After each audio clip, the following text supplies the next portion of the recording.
Hey guys, welcome again. I am Anand Yadav sir and today's video we are going to learn how to solve comprehension passage.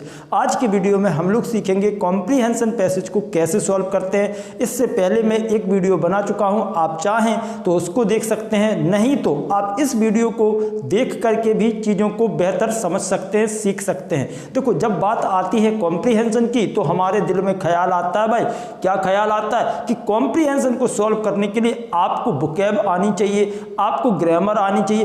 अब हम बात करते हैं कि अगर ये चीज़ें नहीं आती तो क्या करें। तो कोई बात नहीं, बिल्कुल घबराने की ज़रूरत नहीं है। आप मेरे वीडियो को पूरा देखें और मेरी बातों को ध्यान से सुने, आप कॉम्प्रीहेंशन पैसेज को सॉल्व कर सकते हैं। अच्छा, अब एक और बात करेंगे। आज के समय में जितने भी कॉम्पिटिटिव एग्जामिनेशंस हैं, सभी के सभी एग्जामिनेशंस में PQRS, पैराजंबल और क्लोज टेस्ट कॉम्प्रीहेंशन पैसेज ज़बरदस्त तरीके से आ रहे हैं और इनके बगैर सारी की सारी मेहनत बेकार है। इसलिए आपको इन चीज़ों पर ध्यान देना होगा।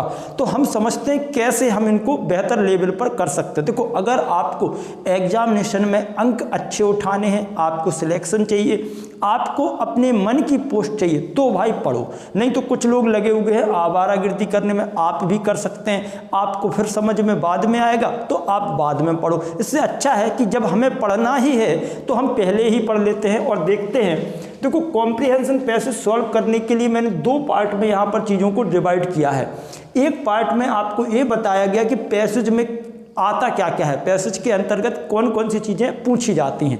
दूसरी तरफ हमने ये बताया है कि किस तरीके से हम पैसेज को सॉल्व करते हैं। तो पहले ये समझ लेते हैं कौन कौन सी चीज़ें हैं जो पैसेज में आती हैं, एग्जामिनर किस तरीके से हमारा पेपर सेट करता है। कॉम्प्रीहेंशन पैसेज को सॉल्व करने से पहले हमें कुछ पॉइंट्स पर ध्यान देना है, कुछ पॉइंट्स पर हम लोग डिस्कस करते हैं, फिर चीज़ों को आगे बढ़ाएंगे। सबसे पहले बात आती है कि क्वेश्चन का टाइप क्या है, टाइप्स ऑफ क्वेश्चन। तो टाइप्स ऑफ क्वेश्चन में वो क्या पूछता है, थीमेटिक क्वेश्चन से। जैसे थीमेटिक का मतलब क्या, थीम क्या है, क्वेश्चन की थीम क्या है। तो अब थीम हम कैसे समझेंगे। थीम का मतलब है कि भैया सेंट्रल आइडिया क्या है, किसके आधार पर पैसेज को बनाया गया, पैसेज की स्टोरी किस चीज को बता रही है, यानी कि उसका सेंट्रल आइडिया क्या। तो सबसे पहले हमने ये देखा कि थीमेटिक क्वेश्चंस के अंतर्गत क्या देखेंगे, हम थीम को पता करेंगे, इसकी थीम क्या है, यानी कि पैसेज की जो कहानी है वो किस मोड़ पर जा रही, किस पर आधारित है। दूसरे नंबर पर फैक्चुअल क्वेश्चंस। ये पैसेज में इस तरीके से पैसेज को डिजाइन किया जाता है। फैक्चुअल क्वेश्चंस में क्या होता है, एग्जामिनर हमें कुछ एग्जाम्पल्स देगा, कुछ डेटा देगा या फिर कुछ फैक्ट्स दे देगा, उसके आधार पर एक पॉइंट नंबर 2 तैयार होता। थर्ड पॉइंट पे हम डिस्कस ये करने वाले हैं भाई, अंडरस्टैंडिंग एप्लीकेशन बेस्ड क्वेश्चंस, यानी कि एप्लीकेशंस पे आधारित जो क्वेश्चंस हैं उनकी अंडरस्टैंडिंग कैसे करेंगे। उसमें क्या होगा, या तो कोई वर्ड लिखा होगा, फ्रेज लिखा होगा या फिर सेंटेंस होगा, और उसमें क्या होगा, वो अंडरलाइन करके किसी वर्ड का मीनिंग पूछेगा, या तो फिर किसी फ्रेज का मीनिंग पूछ लेगा या फिर किसी वर्ड का मीनिंग पूछ लेगा। तो आपको इस अंडरस्टैंडिंग एप्लीकेशन बेस्ड में वो इन चीज़ों को पूछ सकता है, यानी कि किसी वर्ड, फ्रेज या सेंटेंस में अंडरलाइन करके उसका मीनिंग पूछेगा और नीचे आपको 4 ऑप्शंस दिए होंगे। फोर्थ पॉइंट में टाइटल सजेशन, पैसेज का वो टाइटल पूछ सकता है। अब टाइटल तो आपको समझ में तब आएगा जब आप थीम पर ध्यान देंगे, यानी कि जो टाइटल है वो आपका थीम बेस्ड होना चाहिए। ये नहीं कि अपने मन से कोई भी टाइटल लिख दिया आप, यानी कि आप लिख तो सकते ही नहीं है, वहाँ तो ऑप्शंस दिए हैं। यानी कि आपको इस बात पर ध्यान देना कि टाइटल के आधार पर उसकी थीम क्या है और थीम बेस्ड आपको टाइटल बताना होगा। लास्ट में 5 पॉइंट को ही मैंने मेंशन किया है। अगर आप इसका और डिस्क्रिप्टिव देखना चाहते हैं तो मैंने एक और वीडियो बनाया कॉम्प्रीहेंशन पैसेज पार्ट 1, आप उसमें जाकर के देख सकते हैं। लास्ट में 5 पॉइंट में mood off the speaker, speaker का मूड क्या है भाई, किस मूड में उसने लिखा है, यानी कि जो स्पीकर है, राइटर है, नैरेटर है, उसका मूड क्या है, लिखने वाले का पॉइंट ऑफ व्यू को हमें समझना होता है। तो ये सारी की सारी चीजें तो कॉम्प्रीहेंशन पैसेज में दी होती हैं। इस तरीके से पैसेज को सेट किया जाता है। भाई तुम्हारा दिमाग में कुछ सेट हो रहा, अब कुछ को लगेगा वो मत आई इतना पढ़ने पर, हाँ भैया अगर आपको इससे टेंशन हो रही, हेजिटेशन हो रही, तो आप एक काम करो, अपने गालों को फुलाओ और मुक्का बना के दोनों में लगाओ ऐसे, तो टेंशन जरा कम हो जाएगी। भाई हो गई टेंशन कम। अगर टेंशन कम हो गई हो तो ये तो हमने ये समझा कि भाई कॉम्प्रिहेंशन पैसेज में इन चीज़ों को मेंशन किया जाता। भाई देखो, जिस लेवल की आप तैयारी कर रहे चीज़ें मैं उसी के आधार पर बता रहा हूँ। तो जिस एग्जामिनेशन की आपकी प्रिपरेशन हो रही है तो चीज़ें उसी के आधार पर आएंगी। अब आपको मैं बिल्कुल सरल चीज़ें बता दूं, आपकी आत्मा बड़ी प्रसन्न होगी, वाह क्या बात है सर, यू आर ग्रेट, आपने तो बहुत आसान समझा दी। भैया यही पूछना है, इसी चीज़ को पूछा जाना है। तो टेंशन हो गई कम, एक बार मुक्का फुला के लगो तो गालों में, अभी हाल टेंशन कम हो जाएगी।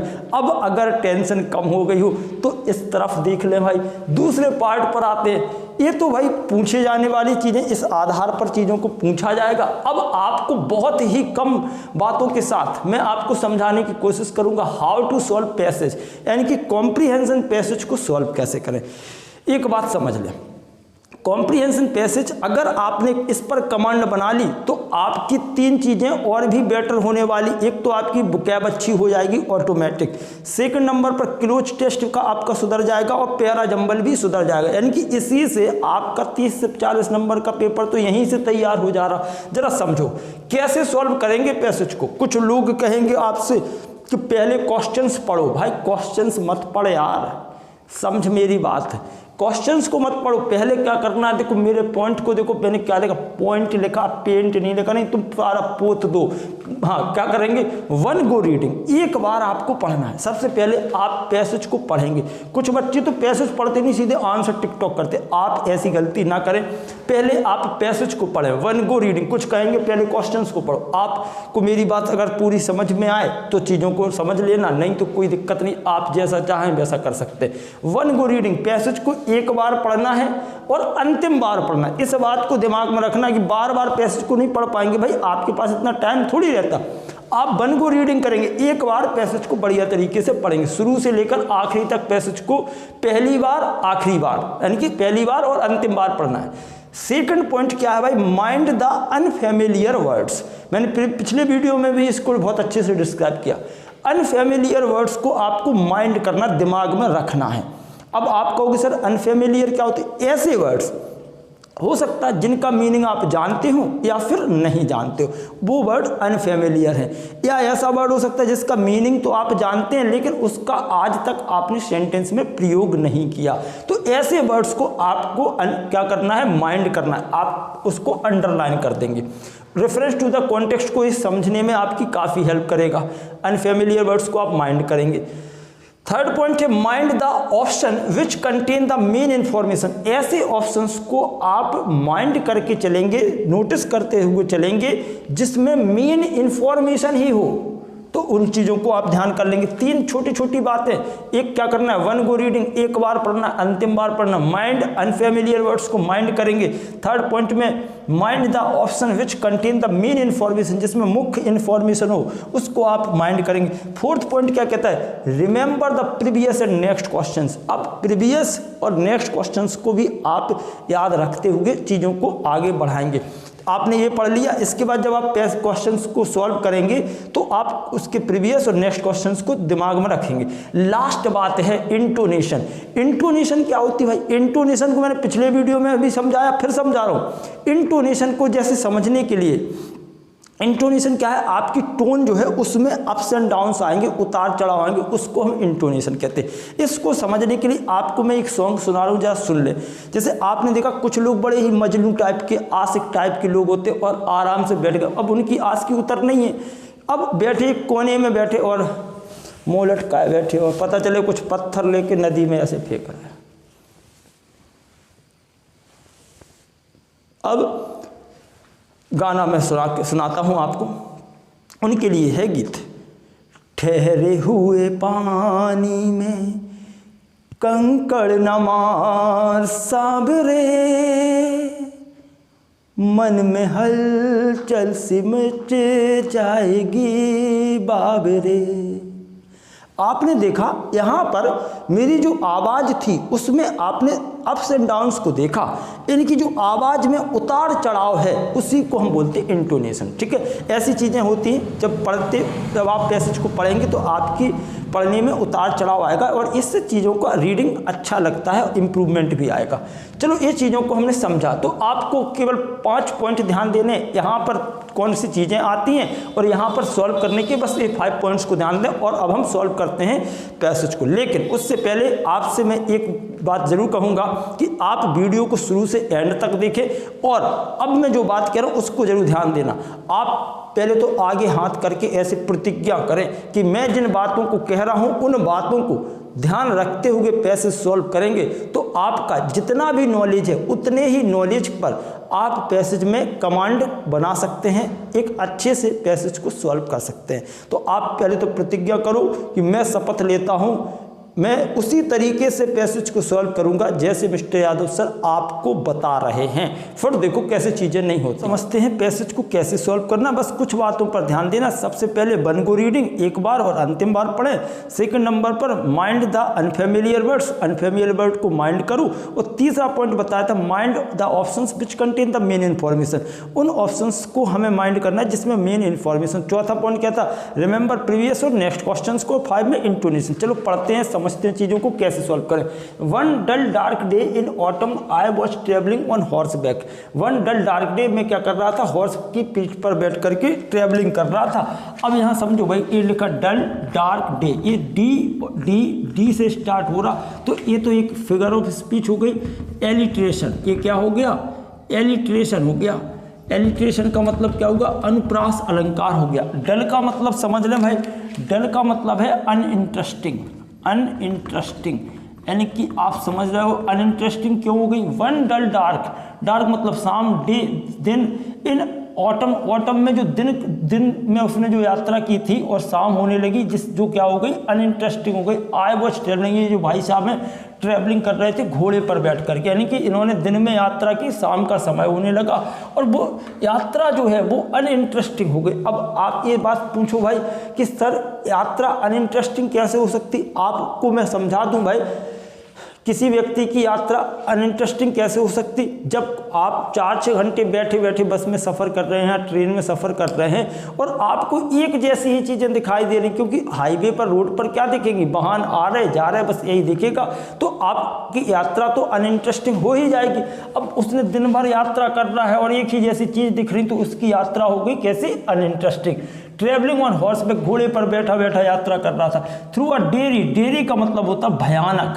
देखो मैं माइंड द अनफेमिलियर वर्ड्स को माइंड कर दिया, यानी कि यहाँ अंडरलाइन के स्ट्रेच फैलाव था। और कंट्री साइड, गाँव का क्षेत्र। एट नाइट फॉल, शाम का समय। आई केम इन साइट, मैं साइट ऑफ द हाउस, किसके, असर के घर के सामने आया। This was the house of Roderick, ये घर किसका था, रोडरिक का था। असर, असर कौन था, असर ये नाम है और रोडरिक भी ये नाम है। असर who had been my childhood pal, जो कि क्या था, मेरा चाइल्डहुड पल था। जो ये भाई साहब जो ट्रैवलिंग कर रहे उनकी चाइल्डहुड पल था, कौन, असर। अब पल का मतलब क्या होगा, इस वर्ड को आपने माइंड कर लिया। हो सकता एग्जाम में आपसे इसका मीनिंग पूछ लिया जाए। पल का मतलब भाई, तो पल का मतलब होगा फ्रेंड, पल का मतलब क्या होगा, फ्रेंड होगा। तो आपने इस वर्ड को नोटिस कर लिया, हो सकता है इसका सिनोनिम्स वगैरह पूछ लें। It had been umpteen years, umpteen years का मतलब कई साल से। Since he and I had seen each other, हम लोग क्या है, मिले। I lived in a distant part of the country, मैं कंट्री के डिस्टेंट पार्ट में रहता था। ड्यूरिंग माई चाइल्डहुड, बचपन से। However he had recently corresponded, अब उसने करस्पॉन्डेड किया। करस्पॉन्ड का मतलब क्या होता, इसका भी ये वर्ड को ध्यान रखना है भाई, इसका भी कुछ पूछ सकते, पत्र व्यवहार होता है। तो करस्पॉन्डेड, ये आपको इस तरीके के वर्ड्स को नोटिस करते हुए आगे पढ़ना है। With me, telling me at length, अब एक यहाँ पर ईडियम्स आ गया, इसीलिए मैंने कहा था पैसेज पढ़ने के कई फायदे हैं। देखो आपका बुकैब भी तैयार होगा, ईडियम्स भी हो रहा। ऑफ अ सीरियस, इसका मतलब क्या होता है भाई, एट लेंथ, पूरा ब्यौरा देना, किसी चीज़ का फुल ब्यौरा देना, उसको बोलते हैं at length. Of serious illness, तो उसको करस्पॉन्डेड के माध्यम से क्या चला, पता चला, उसकी सीरियस इलनेस का पता चला। एंड ऑफ मेंटल डिस्टर्बेंस का पता चला। दैट वॉज ट्रेवलिंग हिम विलेगर्स, विलेगर्स का मतलब क्या है ये अभी अंडरलाइन कर दो। विलेगर्स बाइज प्रॉब्लम्स। अब इसका मीनिंग अगर आपको पता हो तो भी कोई दिक्कत नहीं है, नहीं पता है तब भी आप चीज़ों को सॉल्व कर सकते, कोई बड़ी दिक्कत की बात नहीं है। विलेगर्स का मतलब हुआ घिरा हुआ था वो, किससे? His problems Roderick was leading the existence of hermit. तो हमने इन वर्ड्स को देखा। अब हर्मिट का मतलब क्या होगा? हर्मिट मतलब जो घर से दूर रहता हो। तो यहाँ पर ये वर्ड एसेटिक, इसका एक तो ये होगा, ये इसका सिनोनिम्स हो सकता है, और एक और होता है रेक्ल्यूस, RECLUSC। तो इनमें से हो सकता है इसका सिनोनिम्स वगैरह अंडरलाइन करके पूछ लेते, जो मैंने आपको चीज़ें बताई थी, कभी कभी वर्ड, फ्रेज या सेंटेंस को अंडरलाइन करके पूछ लेते। अब हम क्वेश्चंस को देखते हैं। देखो यहाँ पर 2 क्वेश्चन दिए, पहला क्वेश्चन पढ़ो और इसी के आधार पर सॉल्व करना था। ऑथर वॉज ट्रेवलिंग, लेखक जो था वो ट्रेवलिंग कर रहा था। एट डे टाइम, ऐसी तो कोई बात नहीं है। इन द इवनिंग में, ऑन अ डेरी नाइट में, और थ्रू आउट द डे, यानी कि लेखक जो यात्रा कर रहा था और उसकी यात्रा हमने पढ़ा था वही डल हो गई थी, डल अनइंटरेस्टिंग हो गई। अनइंटरेस्टिंग किसी व्यक्ति की यात्रा क्यों होगी भाई? जब ये यात्रा करते ही रहोगे तो वो अनइंटरेस्टिंग तो हो ही जाएगी।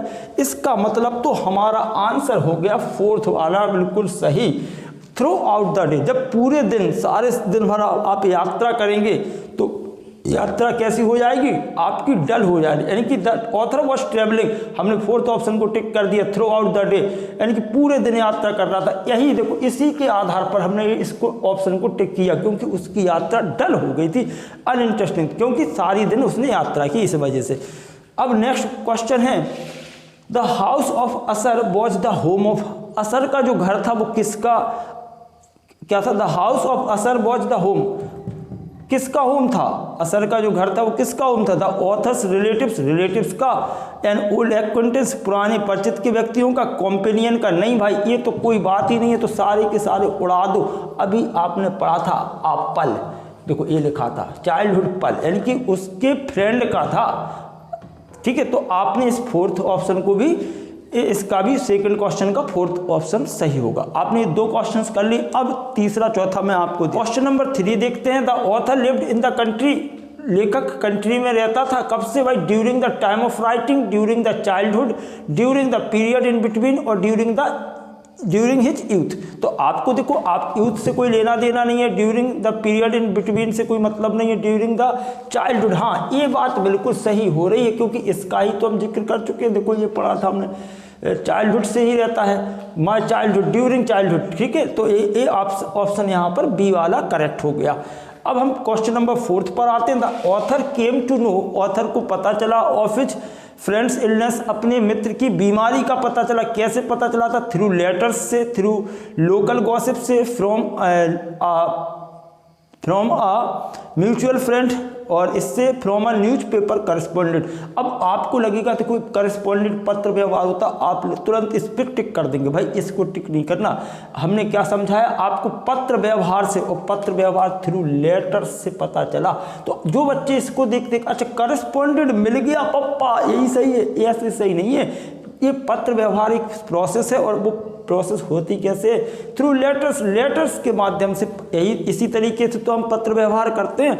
किसी को कोई चीज़ भेजनी है तो हम उसको पत्र लिखते, वो हमें लिख देता। हमें एडमिट कार्ड स्कूल से, कॉलेज से मिलते हैं, तो ये क्या है? करस्पॉन्डेड है, यानी कि हम कोई चीज़ उनको एप्लीकेशन लेटर जो भी है लिख के सेंड दे देते हैं, और उसके माध्यम से चीज़ें आगे बढ़ जाती। तो थ्रू लेटर्स इसका आंसर होगा। अब लास्ट क्वेश्चन बचा 5 नंबर का, जल्दी से उसको टिक करें। हाँ जी, अब 5 नंबर में क्या है? Roderick was living in the company of his friends, Roderick company of his friends की कंपनी में रहता था।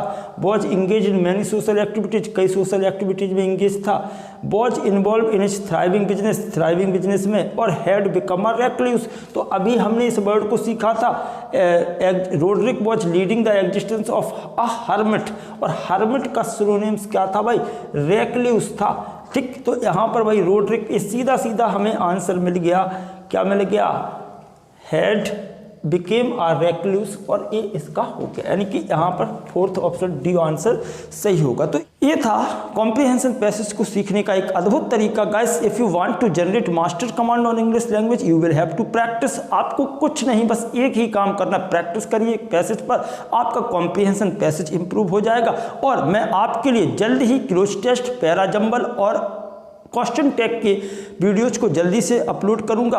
और आपने अगर चैनल को सब्सक्राइब नहीं किया तो जल्दी से सब्सक्राइब कर लीजिए, क्योंकि आपका प्रत्येक लाइक, शेयर और सब्सक्रिप्शन मेरे लिए मोटिवेशंस का काम करता है, मुझे एनर्जी मिलती है, जिससे मैं आपके लिए और भी ज़्यादा मेहनत कर सकूं। Thank you so much guys. I am Manvendra Yadav sir from success point class.